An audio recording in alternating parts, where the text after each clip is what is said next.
ఈరోజు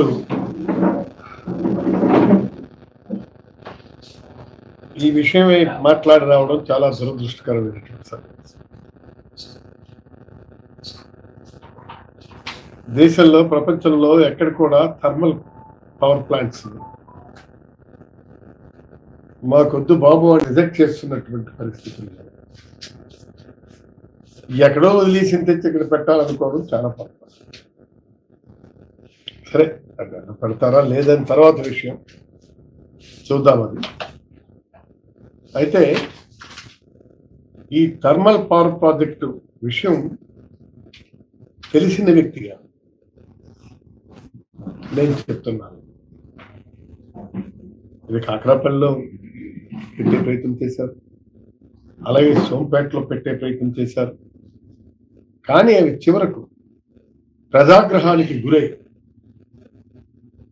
ప్రజల అభిమతానికి వ్యతిరేకంగా చేపడుతున్నటువంటివని చెప్పి వాటిని వెంటనే కాకరాపల్లిని చాలా వరకు కన్స్ట్రక్ట్ చేసి స్టాప్ చేశారు విషయం తీసుకుని. అలాగే సోంపేట కూడా స్టాప్ చేశారు. అవేంటి చిత్రన్యాయాలు. దానికి కారణం ఏంటి? ఈ థర్మల్ పవర్ ప్రాజెక్ట్స్ వస్తే వాయు కాలుష్యం, నీటి కాలుష్యం, మొత్తం అసలు ఇట్లా దీంట్లో మేము అక్కడ తిరుగుతుండేటప్పుడు మేము చూసేవాళ్ళం. ఇట్లా కాలుతో తంటే వచ్చినటువంటి నీరంతా కూడా పొల్యూటెడ్ వాటర్. ఇప్పుడు ఆ పొల్యూటెడ్ వాటర్ని ఎందులో పెట్టడానికి వాళ్ళు? కాబట్టి నేను అన్నది ఈ విషయాలు తెలుసుకోకుండా, విషయాన్ని గ్రహించకుండా ఇక్కడ థర్మల్ పవర్ ప్రాజెక్ట్ తీసుకొస్తే ప్రజలకి ఆశలు తప్పినట్టు. 1600 ఎకరాల్లో మీరు ఈవేళ స్టార్ట్ చేయబోతున్నారు. ఎవరి భూములు తీసుకుంటారు చెప్పండి. సరుబుజ్జిల మండలంలో ఎవరి భూమిని తీసుకుంటున్నారు చెప్పండి. ఇప్పుడు మన చాలా స్పష్టంగా చెప్పాలనుకుంటే మొత్తం గిరిజనుల భూములను మాత్రమే మన వాళ్ళు లాక్కొని ఆక్యుపై చేసుకుని ఇవాళ ఈ థర్మల్ పవర్ ప్లాంట్ కట్టాలి. అంతే కదా? దాని మీద వాళ్ళు ఏమంటున్నారు? మా శవాల మీద కట్టండి అంటున్నారు. మా శవాల మీద కట్టండి. ఈ జీవకారుణ్యాన్ని ఈ విధంగా చంపే ప్రయత్నం మీరు చేయండి. ఇది పద్ధతి కాదు అని చెప్పి నేను స్పష్టం చేస్తున్నాను. అంతేకాదు, ఇవాళ అది ఇక్కడ ప్లాంట్ ఉంటే 100 కిలోమీటర్ల దూరం దాని ఎఫెక్ట్ ఉంటుంది. 100 కిలోమీటర్స్ దూరం దాని ఎఫెక్ట్ ఉంటుంది. అంటే ఈ 100 కిలోమీటర్ల లోపు కూడా రేపు మన ఆడపిల్లలు ప్రసవిస్తే వారికి సరైన పిల్లలు పుట్టరు. వంకర టింకర్ల చేతులతోనూ కాళ్ళతోనూ వాళ్ళు పుడతారు. దానికి వాళ్ళు ఏ విధమైనటువంటి మూల్యం చెల్లిస్తుంది? ఒకవేళ చెల్లిస్తే అది ఆ మూల్యానికి అర్థం పద్ధం ఉంటుందా? ఇవాళ అంతదాకా ఎందుకండి? ఇప్పుడు ఎక్కడ ఉంది? చిలకపాలెంలో ఒక ఫ్యాక్టరీ ఉంది. వాళ్ళు నోరు లేవకుండా తొక్కి పెడుతున్నారు ఆ ఫ్యాక్టరీ. అక్కడ జనాలు ఎవరు గట్టిగా అడిగితే వాళ్ళు పిలిపించి వాడిని మేనేజ్ చేస్తారు. అది ఏదో అప్పుడు బ్లాస్ట్ అవుతుంది, ఖచ్చితంగా బ్లాస్ట్ అవుతుంది చిలకపాలెంలో. అక్కడ నేను ఒకరోజు వాళ్ళు యాజిటేట్ చేస్తే నేను వెళ్ళాను.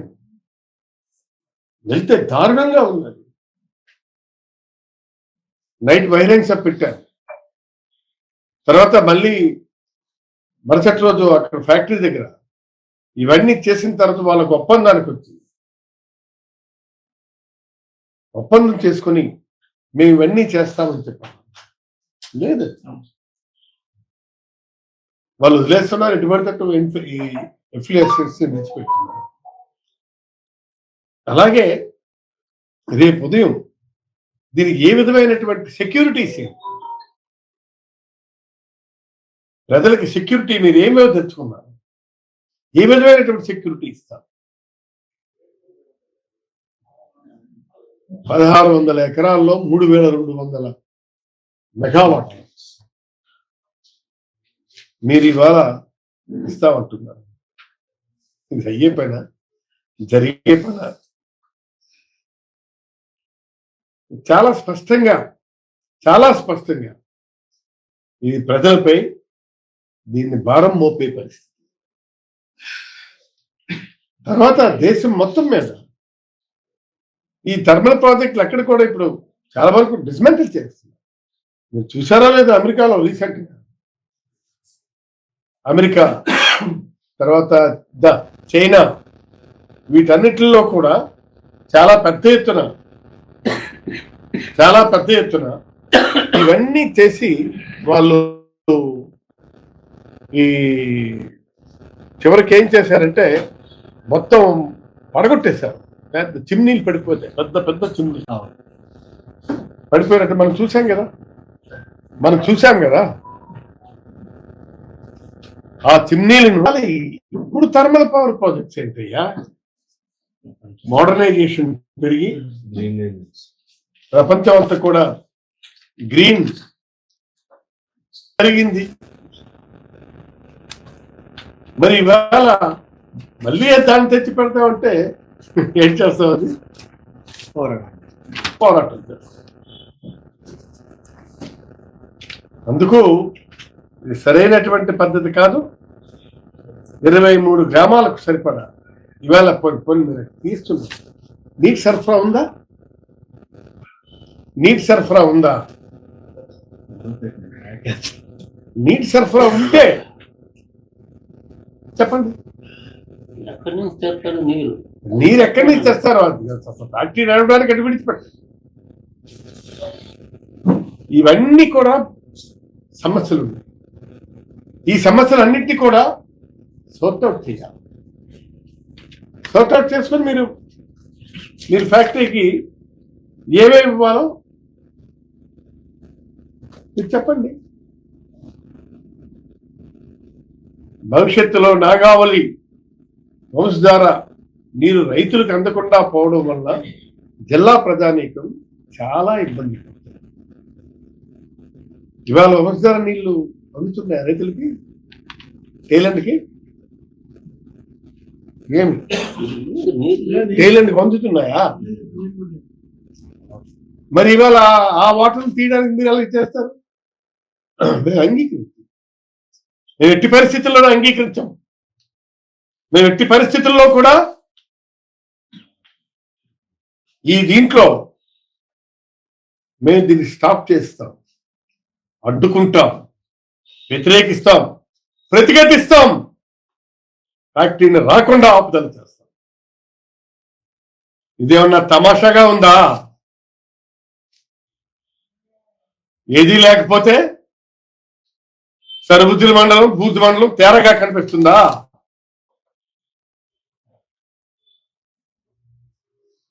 అందుకు ఎట్టి పరిస్థితుల్లో కూడా మేము అలౌ చేసే ప్రశ్నే లేదు, ప్రసక్తే లేదు. అడ్డుకొని తీరుతాం, ఆపి తీరుతాం. ఈ ఫ్యాక్టరీ అన్నటువంటి దగ్గరికి వస్తే, సరే ఈ థర్మల్ పవర్ ప్లాంట్ అన్నటువంటి వస్తే మేము ఎట్టి పరిస్థితుల్లో కూడా చేస్తాం. మైదాన ప్రాంత రైతాంగానికి అండగా నిలబడతాం. ఆ నీటిని డైవర్ట్ చేయడానికి లేదు. సరే ఇంక అసలుకి ఏదీ లేదు, చాలా ఉంది. అలాగా శాసనసభ్యులు ఒక ఉపమానం, షుగర్ ఫ్యాక్టరీ పెట్టలేదా, దానివల్ల పొల్యూషన్ లేదా, అప్పుడు షుగర్ ఫ్యాక్టరీ ఆంధ్రప్రదేశ్లో పెట్టారని అంటారు. షుగర్ ఫ్యాక్టరీ ఎప్పుడు పెట్టారని ఎప్పుడు నువ్వు పుట్టావా? నువ్వు పుట్టావా? మనం షుగర్ ఫ్యాక్టరీ అంటే షుగర్ ఫ్యాక్టరీ అనుకుని వచ్చాం మనం. రండి నారాయణ రండి, మనం వచ్చాం. వచ్చి పెట్టాం మనం. సరే అయిపోయింది, ఎన్నాళ్ళలో అయిపోయింది అది. దాని పర్యవసానంగా ఇవాళ ఫ్యాక్టరీ పరిస్థితులు చూసావు కదా. తర్వాత రెండవది, ఇప్పుడు ఈ నాగావళి వంశాలు అనుసంధానం చేస్తానంటున్నా. ఈ విధంగా నువ్వు ఎక్కడ అనుసంధానం చేస్తావు? This is not correct. అందుకే మేము చాలా స్పష్టంగా చెప్తున్నాం, 3200 మెగావాట్ల థర్మల్ విద్యుత్ కేంద్రానికి మీరు చేసే ఈ ప్రయత్నాన్ని మేము ఎట్టి పరిస్థితుల్లో కూడా మేము వ్యతిరేకిస్తున్నాం. జెన్కోకి మా తీవ్రమైనటువంటి అభ్యంతరాన్ని తెలియజేస్తున్నాం. మా తీవ్రమైనటువంటి ఈ తాలూకా పరిస్థితుల్ని మేము విశదీకరిస్తున్నాం. ఎట్టి పరిస్థితుల్లోనూ కూడా ఈ ఫ్యాక్టరీ ఇక్కడ పెట్టడానికి వీల్లేదు.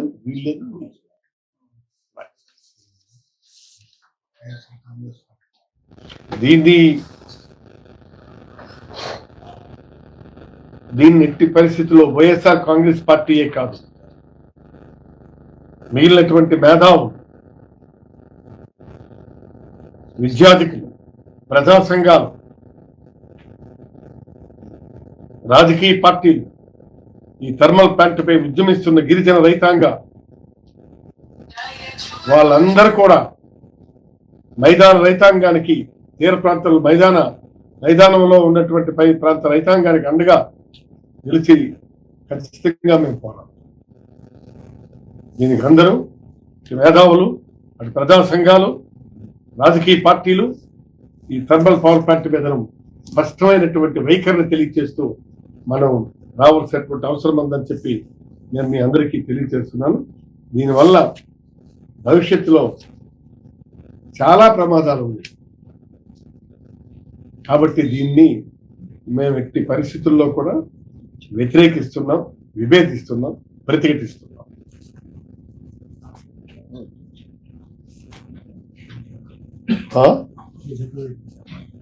మరో చెప్పను అదే వైసీపీ ప్రభుత్వం పరిశ్రమలకు వ్యతిరేకంగా వ్యవహరించింది. అందుకే ఈ ప్రాంతంలో ఎక్కడ పరిశ్రమ యువతేమో నిర్వీర్యమైనప్పుడు ఉపాధి లేక వలసలు పోనారు అని చెప్పి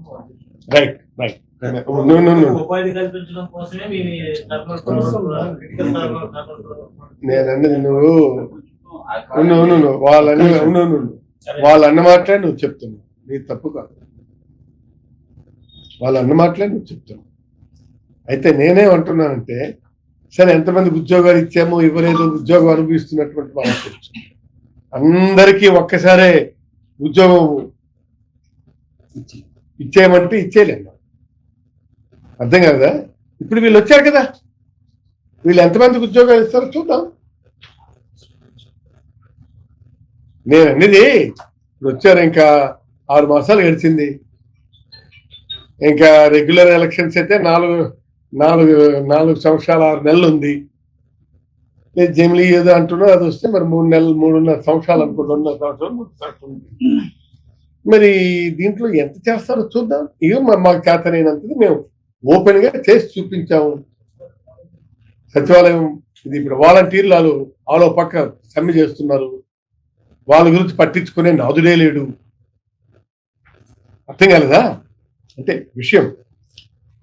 వాళ్ళు ఎంత మేరకు ఇస్తారో చూద్దాం ఉద్యోగాలు. ఇవాళ దీనికోసం థర్మల్ పవర్ ప్లాంట్ లో పెడితే ఉద్యోగాలు వస్తాయా? థర్మల్ పవర్ ప్లాంట్ లో కూడా మీకు ఇవాళ అది కూడా చెప్తున్నా, ఈ థర్మల్ పవర్ ప్లాంట్ ఖచ్చితంగా మన దేశానికి ఒక్క మెగావాట్ ఉండదు. Note it down.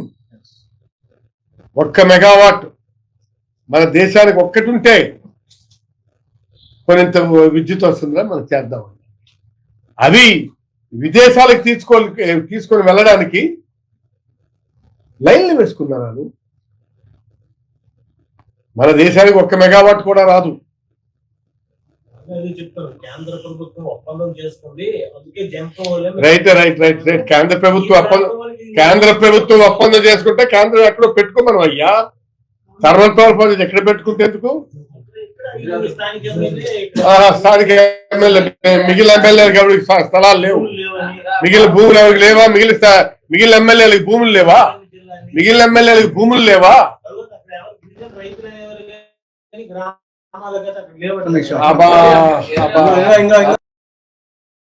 ప్రసాద్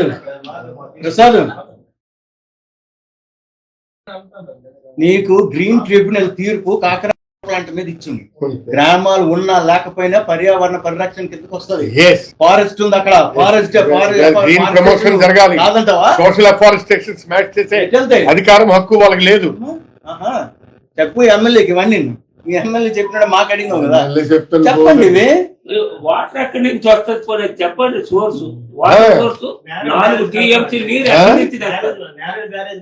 నేరేడు బ్యారేజ్ కడితే మాత్రం మన వంశధారలో అంటే మీకు తెలుసును బట్ట బ్యారేజ్ హై లెవెల్ కెనాల్ లో పాడాలంటే కింద అంత నీరు ఉండాలా? 8 TMC నీరు ఉన్న తర్వాత హై లెవెల్ కెనాల్ పాడాలి. ఆ హై లెవెల్ 4 TMCలు దీనికి ఉండాలి ప్రాజెక్ట్.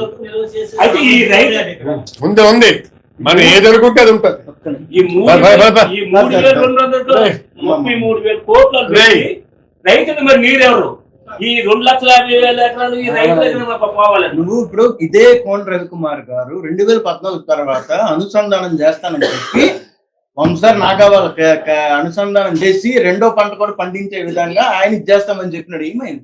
ఇవాళ నువ్వు అధికారంలో వచ్చావు కదా, చెయ్యి. రైతాంగం నిన్నే నెత్తిని పెట్టి పూజించుకుంటారు కదా. మరి ఆనాడు అనుసంధానం ఏమైంది ఇక్కడ? అసలు రైతులు ఇప్పుడు నువ్వు వంశార్ ఏంటంటే డైవర్ట్ ఇస్తావా? ప్రాజెక్ట్ కోసం ల్యాండ్ సెల్ ఇచ్చింది. లేదు, జనానికి సాగునీటి కోసం ఇచ్చింది. థర్మల్ ప్రాజెక్ట్ కోసం ఇచ్చామా ల్యాండ్ సెల్? అక్కడ ఉన్న రైతులు సాగునీటి వస్తే రైతులు పనికి వద్దని ఇచ్చాము. ల్యాండ్ అంత జనానికి మధ్య పెట్టి ఇక్కడ ఫ్యాక్టరీ వస్తుంది, ఉద్యోగాలు మీ అందరికి వస్తాయని చెప్పి ఆశ కల్పించడానికి మీరు ఏర్పాటు చేసుకునే కన్వీనియన్స్ పద్ధతి. రేపు ఉదయం ఏంటి, ఎవరు అడ్డుకుంటే మేము తెస్తామంటే ఇది అడ్డుకుంటాం. మంచి ప్రాజెక్టులు తెమ్మనండి. ఖచ్చితంగా మేము చెప్తున్నాం.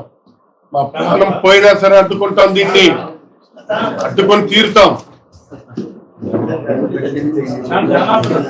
ఇక్కడెక్కడో పెడితే అలా కాదు ప్రసాద్, అక్కడెక్కడో పెడితేనే నేనెళ్ళి ప్రాణాలు తెగించి పోరాడానయ్యా.